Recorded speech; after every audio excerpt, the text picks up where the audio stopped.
오늘 본문의 말씀은 기도에 관한 주제를 담고 있습니다.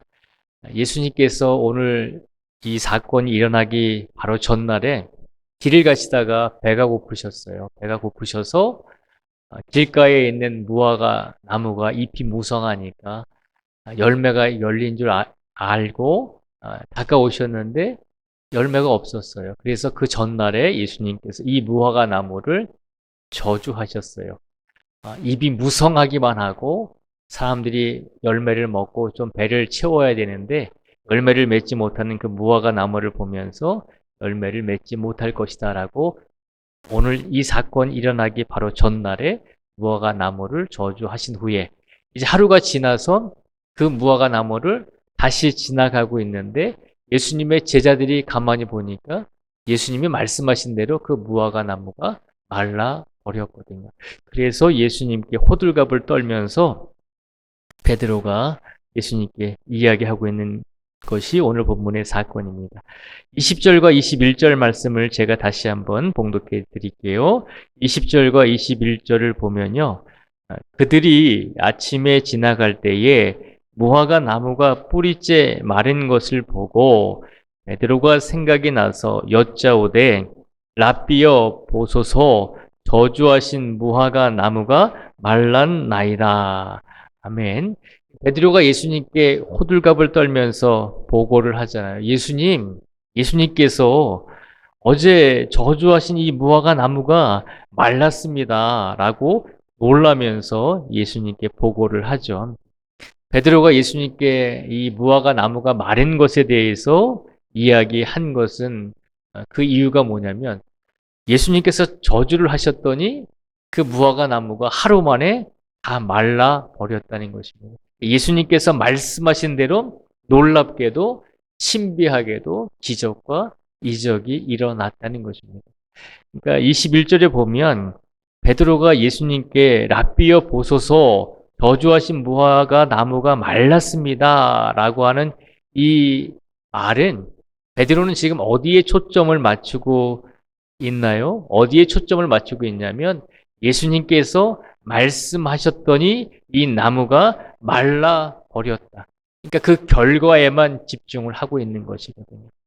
그러니까 베드로가 볼 때 정말 사람이 할 수 없는 일을 놀라운 일을 행하셨잖아요. 그 결과를 보면서 놀라워하면서 예수님 참 신기합니다. 예수님께서 말씀하신 대로 이 나무가 마르는 결과를 낳았습니다. 라고 그 결과에 집중하면서 예수님께 호들갑을 떨고 있는 것이거든요.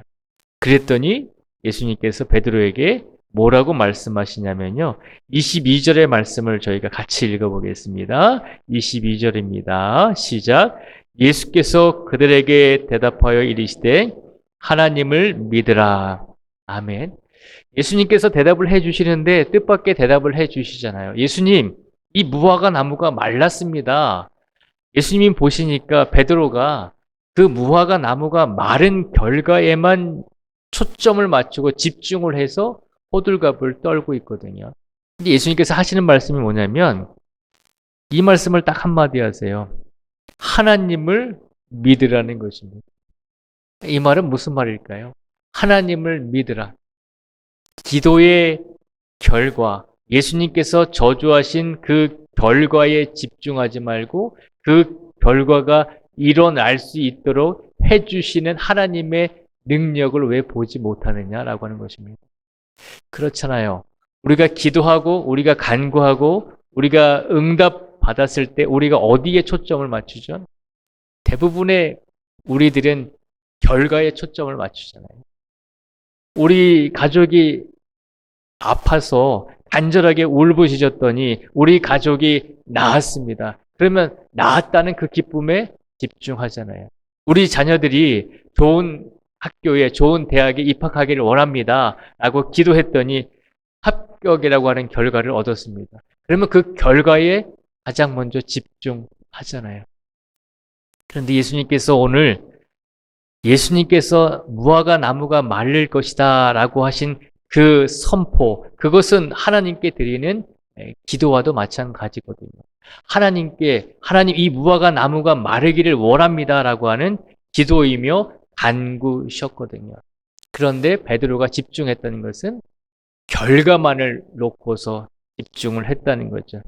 근데 예수님이 말씀하시는 것은 내가 하나님 아버지께 이 무화과 나무가 마르기를 원했는데 그 결과에만 집중하지 말고 나의 기도를 들어주신 하나님의 능력을 집중하라는 것입니다. 그래서 예수님께서 그렇게 말씀하신 거예요. 예수님, 무화과 나무가 말랐습니다. 너무너무 놀랍습니다. 이런 신비한 이적과 이런 신비한 기적을 일으키실 수 있는 분은 우리 예수님 뿐입니다. 정말 많은 사람들이 놀라고 있습니다. 라고 이야기하자 예수님께서 하신 말씀이 그거예요. 그 결과에만 집중하지 말고 그 결과를 이끌어 주시는 하나님의 섭리와 하나님의 이끄심의 과정, 하나님의 능력을 의지하라는 것입니다.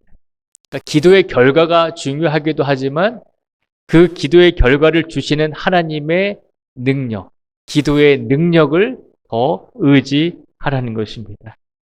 오늘 시간 우리 성도님들이 기도를 하시고 기도의 응답을 받으실 때 우리가 기도의 결과도 중요하지만 그 기도의 결과를 주시는 하나님의 능력, 기도의 능력을 더 의지하실 수 있는 우리 모두가 되시기를 축복을 드립니다. 그렇게 예수님께서 베드로에게 깨우침을 주시고 다시 한번 베드로와 예수님의 제자들에게 더 한 가지를 가르쳐 주십니다. 그것이 뭐냐면 23절에 있는 말씀인데요. 23절에 있는 말씀을 저희가 같이 또 읽어보겠습니다. 23절의 말씀을 같이 읽겠습니다. 시작. 내가 진실로 너희에게 이르노니 누구든지 이 산더러 들리어 바다에 던져지라 하며 그 말하는 것이 이루어질 줄 믿고 마음에 의심하지 아니하면 그대로 되리라. 아멘. 제가 오늘 말씀을 시작하면서 오늘 말씀의 주제는 기도에 관한 것이다라고 말씀을 드렸잖아요. 이제 예수님께서 예수님의 제자들에게 너희가 기도할 때에 어떻게 기도하면 좋은지를 예수님께서 알려주고 있는 말씀입니다. 본격적으로 기도는 이렇게 해야 된다. 이런 마음을 가지고 기도해야 된다라고 말씀하고 있는 것이 23절의 말씀입니다. 23절에 보면 예수님께서 뭐라고 말씀하시냐면 누구든지 이 산더러 들려 바다에 던져지라 하며 그 말하는 것이 이루어질 줄 믿고 마음에 의심하지 아니하면 그대로 되리라라고 말씀하셨습니다. 그러니까 기도에 있어서 가장 중요한 것은 믿음이다라고 하는 거죠. 믿음인데 어떤 믿음일까요? 우리가 기도하고 우리가 말하고 우리가 간구한 것을 믿고 마음에 의심하지 아니하는 믿음이다라고 하는 것입니다. 간혹 말씀을 드리지만 믿음은 믿는 마음의 줄임말이라고 말씀을 드렸잖아요. 우리가 믿음을 갖게 해 주십시오. 우리가 좋은 믿음을 갖고 싶습니다. 라고 고백할 때 그 믿음은 믿는 마음입니다. 그런데 누구를 믿는 마음이라고 말씀드렸죠? 하나님을 믿는 마음이 바로 믿음인 것입니다. 그래서 예수님께서 기도할 때 우리에게 가장 중요한 것, 가장 소중한 것, 가장 먼저 기억해야 될 것은 하나님을 믿는 마음을 가지고 있어야 된다는 것이에요. 그런데 기도할 때 특히 어떤 마음을 가지라고 하죠? 우리가 기도하고 간구하고 말하고 울부짖은 것을 믿고 이루어질 줄 믿고 마음에 의심하지 아니하는 믿음을 간직하라는 것입니다. 우리가 하나님께 기도하고 간구한 것을 하나님께서 이루어 주실 줄 믿는 마음이 필요하고 그리고 또 한 가지 의심하지 않는 믿음이 필요하다는 것입니다. 기도에 있어서 가장 중요하고 소중한 것은 바로 그것이다라고 하는 것입니다. 우리가 말하는 것, 하나님께 아뢰는 것, 이루어질 줄 믿는 마음과 의심하지 않는 믿음, 그 믿음을 가지고 하나님께 기도하라는 것입니다. 그러면서 구체적으로 예수님의 제자들에게 두 가지를 더 말씀해 주고 계세요. 그 기도 두 가지가 뭐냐면 24절과 25절 말씀에 보면요. 이제 예수님께서 기도를 하기 위해서 구체적으로 정확하게 우리에게 무엇이 다시 한번 필요한지를 두 가지를 다시 한번 말씀해 주는데요. 24절을 한번 같이 읽어보겠습니다. 24절입니다. 시작. 그러므로 내가 너희에게 말하노니 무엇이든지 기도하고 구하는 것은 받은 줄로 믿으라. 그리하면 너희에게 그대로 되리라. 아멘. 24절에 보면 기도하고 구하라는 것입니다. 그리고 받은 줄로 믿으라는 것입니다. 결국은 좀 전에 말씀을 드렸던 23절에 있는 말씀과 같은 말씀이죠. 믿음을 가지라고 하는 것이죠. 기도함에 있어서 너희가 기도하고 구한 것, 그리고 기도하고 구한 것을 받은 줄로 믿으라는 것입니다. 그 믿음이 기도를 하는 우리 성도들에게 가장 먼저 필요함을 말하고 있는 것입니다. 오늘 시간 믿음으로 예수님께 기도하시고 믿음으로 하나님께 간구할 수 있는 우리 모두가 되기를 바랍니다. 그냥 무작정적인 믿음이 아니라 분명하게 하나님께서 나의 기도를 들어주실 것이고 하나님께서 나의 간구를 들어주실 것이고 그리고 나는 그것을 받은 줄로 믿습니다라고 하는 믿음을 하나님께 드리라는 것입니다. 아무 생각 없이 그냥 무작정 믿는 것은 맹종이잖아요. 그냥 김일성을 무작정 믿는 것과 똑같은 것이거든요. 하나님을 그렇게 믿지 말라는 것입니다. 우리가 하나님을 믿되 하나님께 순종하되 하나님이 어떤 분이신지를 믿고 이해하고 믿으라는 것입니다. 하나님은 우리가 기도하고 구한 것 그리고 우리가 간구하고 울부짖은 것을 분명히 주시는 분임을 믿으라는 것입니다. 그 전제하에 믿음을 간직하라는 것입니다. 그러니까 믿음이 굉장히 어렵죠. 쉬운 것이 아니죠. 하나님, 내가 좋은 믿음을 갖기 원합니다. 하나님, 내가 저 장로님처럼 저 권사님처럼 저런 믿음을 내가 갖기를 원합니다. 라고 우리가 기도할 때가 있잖아요. 그런데 장로님, 권사님, 교회의 어른들이 가지고 계신 그 진실한 믿음은 하루아침에 이루어진 것이 아님을 우리는 기억해야 한다는 것입니다. 하루아침에 이루어지겠습니까? 그렇지 않아요. 매일매일 같이 기도하시고 매일매일 같이 간구하시고 매일매일 같이 울부짖으시는 가운데 우리 어르신들의 믿음이 성장하고 성숙하게 된 것입니다. 그래서 우리가 예수님을 믿고 하루아침에 변하는 사람이 있잖아요. 많이 있어요. 하루아침에 주먹을 쓰는 분들이 간증을 들어보면 하루아침에 어둠의 세계에서 밝은 세계로 돌아오는 분들도 계시잖아요. 그런데 그런 분들을 가만히 보면 감옥에서 우리가 열심히 하나님을 믿어서 내가 변했습니다. 내가 신학을 또 공부했습니다. 라고 이야기하시는 분들도 많이 있잖아요. 그런데 시간이 지나고 보면 과거의 습관을 못 버려서 다시 감옥으로 돌아가기도 하고 그랬잖아요. 사람은 한순간에 우리가 믿음이 변할 수도 있지만 그 한순간에 변한 믿음을 유지하기 위해서는 그 많은 노력이 필요하다는 것이죠. 그래서 우리의 믿음은 하루아침에 그렇게 커질 수도 있지만 그렇게 커지는 믿음은 지속되기가 어렵다는 것입니다.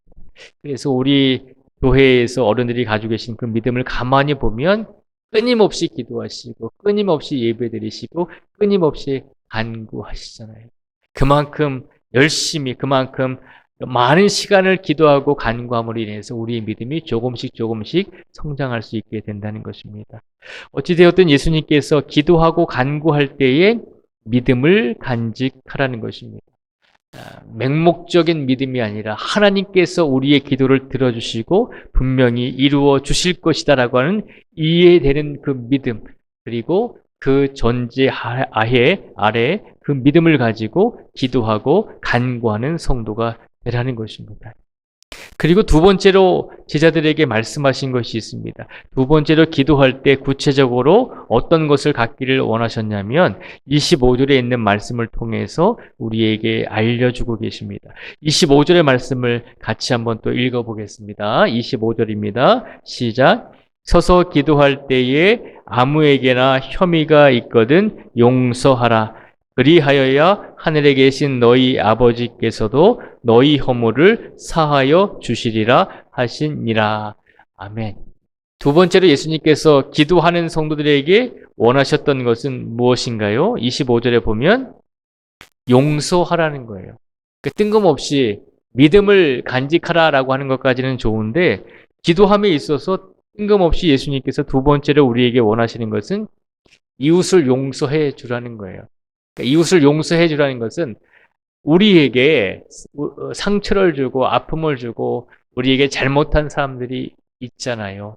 우리가 그 사람들을 먼저 용서해 주라는 거예요. 그리고 또 반대일 수도 있죠. 우리가 상처를 주고 우리가 아픔을 준 그런 장본인이 될 수도 있잖아요. 우리가 상처를 받을 수도 있지만 그러나 때로는 우리 때문에 다른 사람이 상처도 받기도 하잖아요. 그래서 예수님께서 기도하는 성도에게 있어서 두 번째로 필요한 것은 우리가 누군가를 용서해야 된다면 그를 용서하고 그리고 우리가 누군가에게 용서를 받아야 될 상황이라면 용서를 받아야 된다는 것입니다. 그리고 나서 기도하라는 것입니다. 왜 그럴까요? 우리의 마음에 분노가 있거나 우리의 마음에 정말 다른 사람을 아프게 한 그런 마음들, 그런 생각들, 그런 꺼림직한 것들이 있는 상태에서 기도를 하나님께 드릴 때 우리의 분노와 우리의 수치심과 우리의 또 괴로움이 하나님께 드려지는 기도를 막아서는 안 된다는 것입니다. 기도는 우리가 하나님께 드리는 거잖아요. 다른 말로 표현하면 땅에서 하늘로 올라가야 되는 것이잖아요. 그러니까 땅에 있는 우리들이 우리의 마음속에 우리가 상처를 입어서 누군가를 증오하고 누군가를 미워하는 마음을 가지고 분노와 화를 품고서 기도해서는 안 된다는 것입니다. 당연하잖아요. 하나님께 기도를 드려야 되는데 그 분노가 가득한 마음을 가지고 하나님께 기도한다는 것은 그 분노와 화로 인해서 하나님께 올려드려야 될 기도가 끊기게 된다는 것입니다.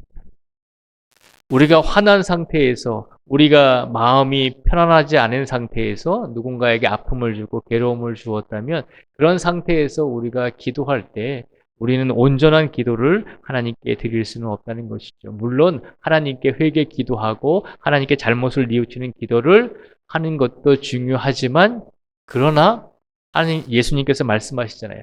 하나님께 기도를 드릴 때 하나님께 간구하고 하나님께 울부짖을 때 하나님께 우리의 진실된 마음을 보여드려야 됨은 분명히 필요하지만 그러나 이 땅에서 나 때문에 우리 때문에 상처받고 괴로움을 당하는 사람이 있다면 그들에게도 우리가 용서를 빌어야 된다는 것입니다.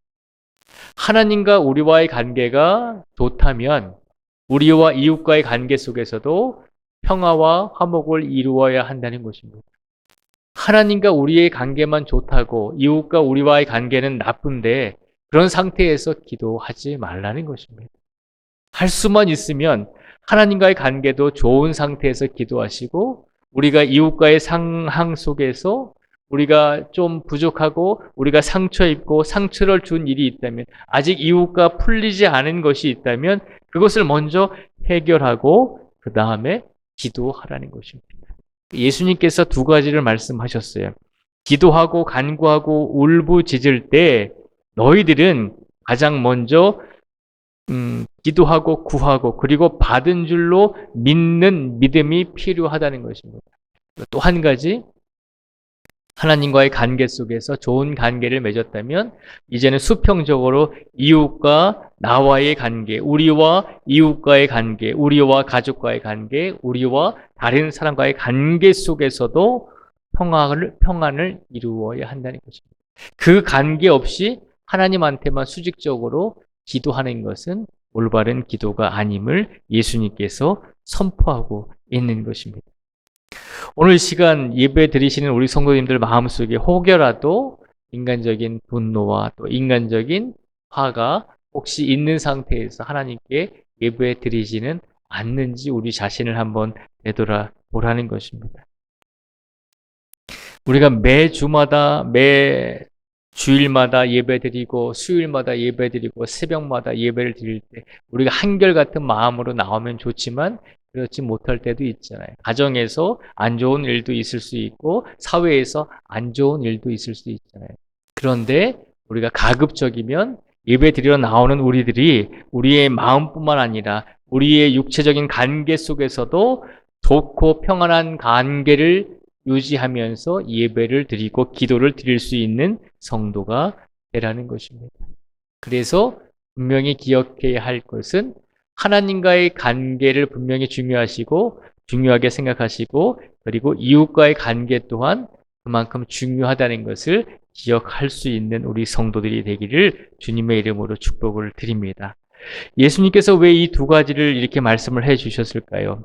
믿음과 이웃에 대한 용서가 필요하다는 것입니다. 기도를 함에 있어서 왜 그렇게 두 가지를 말씀을 해 주셨냐면 기도는 하나님과 우리 사이의 올바른 관계를 전제로 해서 우리가 하나님께 드리는 것입니다. 그렇죠? 우리가 하나님과 관계가 좋다라고 하는 전제하에 우리가 기도를 드리는 것입니다. 그러면 하나님과 우리 사이의 관계가 올바르다라고 우리가 정의 내릴 수 있는 구체적인 상황은 수평적으로 보면 된다는 것이죠. 우리의 이웃과 우리 사이가 올바른 관계를 맺고 있는가? 이 땅에서 살아가는 우리들이 가장 먼저 우리 이웃들과 바른 관계를 맺고 있는가? 그 관계가 없이 하나님과의 올바른 관계를 이룰 수는 없다는 것입니다. 그래서 예수님께서 이 두 가지를 말씀해 주신 것입니다. 누구든지 하나님께 기도하고 누구든지 하나님께 간구하는 사람들은 그가 기도하고 구하고 그리고 기도하고 구한 것을 받은 줄로 믿는 믿음이 필요하다는 것입니다. 그리고 그것에만 집중하지 말고 수평적으로 우리의 이웃들과 용서하고 용서받아야 될 것들이 이루어지지 않았다면 그것 또한 선행되어야 할 일임을 기억하라는 것입니다.